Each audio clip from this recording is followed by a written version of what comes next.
চট্টগ্রাম নগরীর জলাবদ্ধতা নিরসনে চলমান খনন কার্যক্রম সরেজমিনে পরিদর্শন করেছেন সিটি কর্পোরেশনের মেয়র ডক্টর শাহাদাত হোসেন।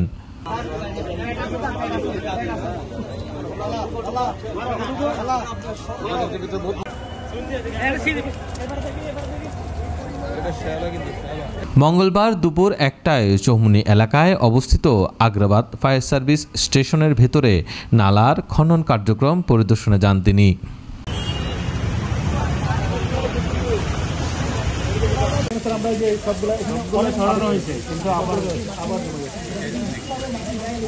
পরিদর্শনের সময় মেয়র জানান, নগরের বিভিন্ন খাল ও নালায় ময়লা জমে জলাবদ্ধতার সৃষ্টি হচ্ছে। এর মূল কারণ বাসাবাড়ি থেকে খালের মধ্যে সরাসরি ময়লা ফেলা। তিনি বলেন, গতকাল আমি বদ্রহাট সহ নগরের বিভিন্ন এলাকায় গিয়ে পরিস্থিতি পর্যবেক্ষণ করেছি।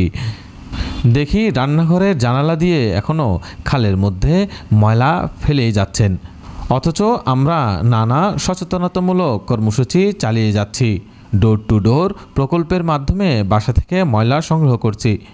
গতকালকে জানগাঁও, বদ্রহাট, কাতালগঞ্জ, আশুলিয়া, চকবাজার, মুরাদপুর সব জায়গায় আমি ঘুরে বেরিয়েছি এবং সেখানে আমি কারণগুলো সর্ট আউট করেছি। ওই কারণগুলো সর্ট আউট করে আমি এর পরবর্তী ইনস্ট্রাকশন আমি দিয়েছি আমার পরিচ্ছন্ন কর্মকর্তা, জয়দাস আমার যারা ইঞ্জিনিয়ার আছে।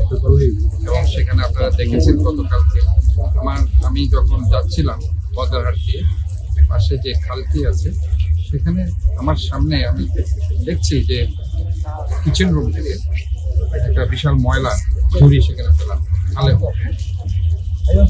এই যে একটা অবস্থা আমরা দেখতে পাচ্ছি যে আমরা এত অ্যাওয়ারনেস প্রোগ্রাম আমরা করছি না ফেলার জন্য, আমরা খালগুলো পরিষ্কার করে দিচ্ছি, তারপরেও তারা এই কাজগুলো করছে।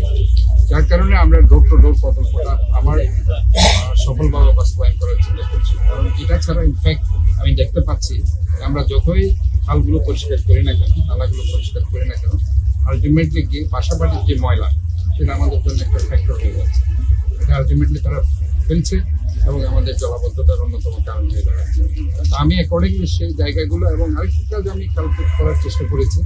ভারী বর্ষণের কারণে আমাদের রাস্তাগুলো যেগুলো নষ্ট হয়ে গেছে, বিশেষ করে সেখানে আমরা দেখেছেন বিভিন্ন খানাখন্দ ভরে গেছে, তো সেগুলো আমরা মেনটেনেন্স করার জন্য আমার ইঞ্জিনিয়ারিং ডিপার্টমেন্টকে করেছি।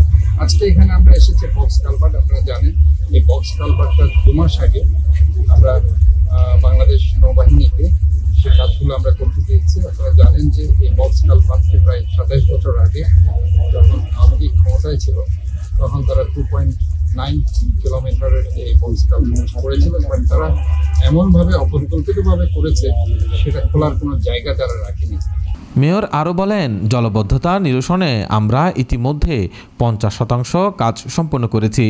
বাকি কাজ দ্রুত শেষ হওয়ার চেষ্টা চলছে। ডোর টু ডোর ময়লা সংগ্রহ কার্যক্রমকে আরও জোরালোভাবে বাস্তবায়ন করা হবে। এখনো পর্যন্ত যে চলমান প্রক্রিয়ার মধ্যে জলাবদ্ধতা প্রকল্পের, যেটা 2016 সালে শুরু হয়েছে, 10,000 কোটি টাকা অলমোস্ট সেই বাজেটের মধ্যে হয়েছে এবং আরও প্রায় 4,000 কোটি টাকা সেই বাজেট আছে। সেখানে এখনো পর্যন্ত 50% কাজ বাকি রয়ে গেছে। আপনারা জানেন যে চট্টগ্রাম উন্নয়ন কর্তৃপক্ষ, যেটা 2016 সালে তারা 36টা খাল সংস্কার করার জন্য, সেখানে 21টা খাল সংস্কার হয়েছে, আরো 15টা খাল বাকি আছে। আমরা চট্টগ্রাম সিটি কর্পোরেশন শুধুমাত্র আমরা যে বারোপাড়া খালটা আমরা 90% সম্পন্ন করেছি, 10% কাজ এখন বাকি রয়ে গেছে। আমার আরো 21টা খাল বাকি আছে, 21টা খাল সংস্কার করতে হবে। কাজে আমি মনে করি যে 50% কাজ হয়েছে, আরো 50% কাজ বাকি আছে। আর জলাবদ্ধতার ব্যাপারে আমি আপনাদেরকে একটা বলতে চাই, জলাবদ্ধতার একটা ডেফিনেশন আছে। যখন বৃষ্টি থেমে যাবে, এর 1.5 থেকে 2 ঘন্টার মধ্যে পানি যখন চলে যাবে, সেটাকে আমরা জলাবদ্ধতা বলতে পারি। যদি 2 ঘন্টার মধ্যেও পানি যাবে না, সেটা আবদ্ধ থাকবে, সেটা আমরা জলাবদ্ধ। আমরা যেটা এখন হচ্ছে বৃষ্টির পানি ক্রমাগত করার কারণে সেটাকে আমরা জলজট বলতে পারি, সেটা জলাবদ্ধতা। কাজে এখানে ডেফিনিশনের মধ্যেও কিন্তু আমাদের অনেক পার্থক্য, আমাদেরকে এগুলি তুলে ধরতে হবে। তিনি নগরবাসীকে বাসা থেকে ময়লা খালে না ফেলার আহ্বান জানান এবং বলেন, নগরীর উন্নয়ন ও জলাবদ্ধতা সমস্যা সমাধানে নাগরিকদের সহযোগিতা অপরিহার্য।